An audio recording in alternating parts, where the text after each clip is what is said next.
see trees of green, red roses too.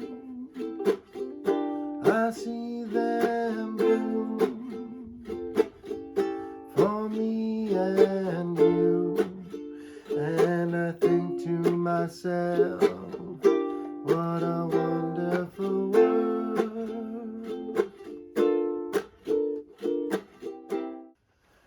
So, as the election was closing up in that last week or two, I had been listening to interviews done by a podcaster named Mike Clelland. And I like Mike's style, and he seemed connected to more than just the UFO question. And one of the things that drew me to him was that he had odd experiences with owls. And by that, what I mean is he was having synchronistic experiences that he couldn't explain. And it seemed to be somewhat of an orientation around the phenomenon, if you will. I think that's probably the best way to put it. But I have to start by telling you the early story about Mike, which is the arc I'll finish with at the end. So Mike tells a story that one night he and his friend were walking home from, I think the park, or I think it was the park. And he says, I remember, if I get this right, I remember that we were walking along. I remember exactly where we were standing, right in front of this girl's house, right on the sidewalk. And my friend's, points and says, hey, do you see this thing? And it's a red disc in the sky. He says, and then, the next thing they know, they're walking home, and he gets home, and his mom and dad are upset because he's late. And he says, I'm not late. I left the park early because I wanted to catch, I believe it was a TV show. And so I wanted to make sure I was home on time. And it turns out he had lost like 2 hours or 2.5 hours of his life with his friend. And so for Mike, that's where much of his experience begins, is with this odd missing time. So I reached out to Mike with an email, and I said, hey, Mike, would you be interested in doing an interview? I've been doing this research. I'm writing this book, and I've just collected a lot of data, and I'd like someone to talk to about it because, it's right now, it's just what I'm looking at, and I don't have a sounding board around me that I, felt confident had looked at the material to any depth, So Mike gets back and says, yeah, absolutely. I'd love to do it. Happy to do it. And so I was pretty stoked about that. And the next morning, after I spoke to him on the phone, I had a routine in the morning. I get up and I let the dogs out. I go give them fresh water. I put food in their bowl. I make coffee, and then I let them back in. And then I go and I sit at my desk and I read the news. And that was the routine every day. And that next morning, after I let the dogs out, and I was stunned. There was an owl, which is one of the things that Mike experiences, is this thing with owls. Look, I've been there for decades, and we had one small tree in the front of the house, and nothing was landing in that tree for a very long time because it was too small. And other than that, there were just red cedars in the yard, and those were, way over on the side. This was right out front, like as if this thing was on my literal house.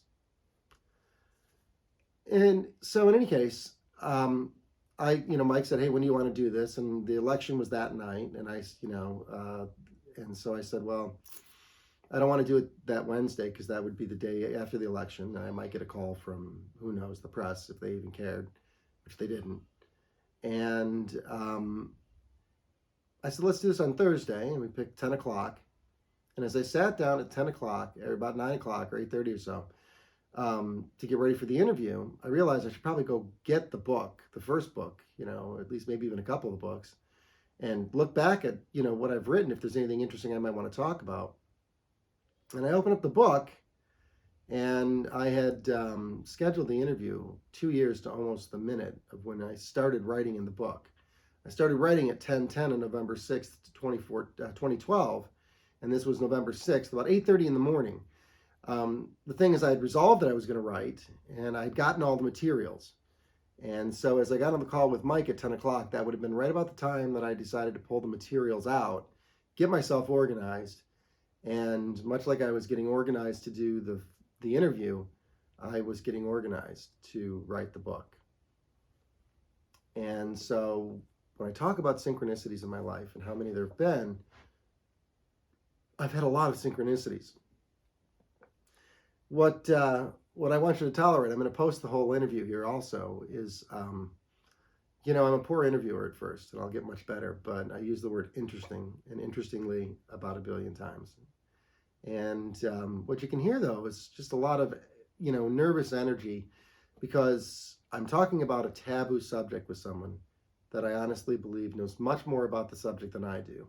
And he does. And each of us have our own unique experiences. And in particular, Mike was a great sounding board, because as you listen to him, he has some of the same, if you will, observations, which is that, yeah, there's something going on, and that we're coming up on a reveal of some sort, and that the phenomenon is surrounding our lives. So I had the interview with him, and you can listen to the whole interview because it's posted, and he only cut like 20 seconds where my dogs were barking. So Mike and I part ways.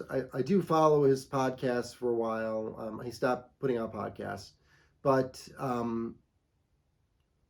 about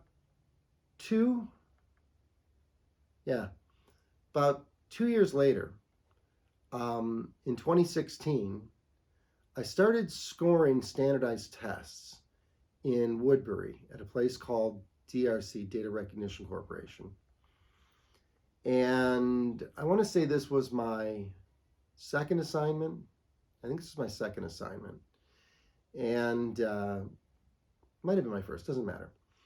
And, the assignment for the kids was to write a paper and just tell a story. Doesn't have to be true. Can be true. But just tell a story. 2 paragraphs, maybe 3, go. There were lots of people I could see were getting stories, because I asked around, about the UFO, about aliens, actually. Lots of people with 6 arms and 5 eyes and green skin and, all that nonsense. But as I started to grade the tests, score the tests, and I mean, as I started, in like the first 20 or 40 or so, pops up a paper. And these papers are from Ohio. And the young man tells a story that he and his friend were walking home from the park. And his friend sees a silver disc in the sky, and he points it out to him. And the next thing that they realize is that they're sitting in his bunk bed, and it's like 3 hours later. What? It was a cameo, if you will, of Mike's story. And I think Mike even happened in Ohio. I think it might have been in the same state.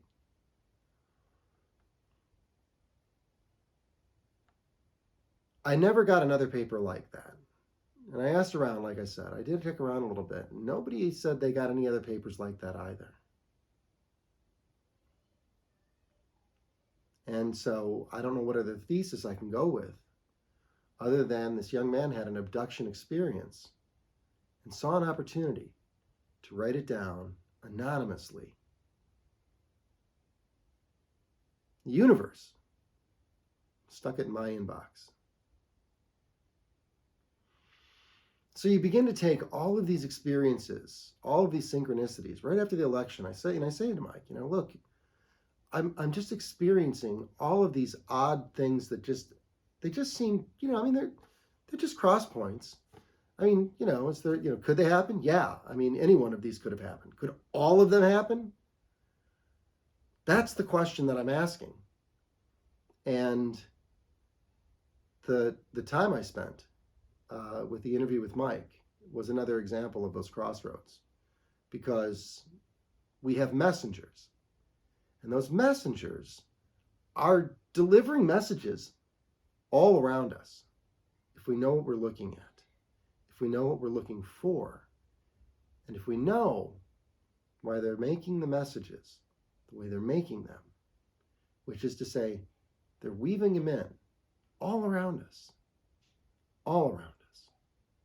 And so the phenomenon is not just personal, it's not just in your life, in my life, but it surrounds our entire experience. And if you just ask the question, whatever question that might be, the universe will answer the question. And I ask the question, what's going on? And for whatever reason,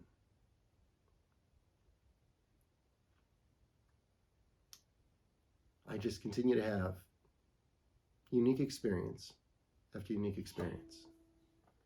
I appreciate your time this week, and I hope you guys carry on well. I've got an Easter video coming out. I'm so excited about it. I should talk about how I come up with these videos sometime. I will. Anyway, peace out.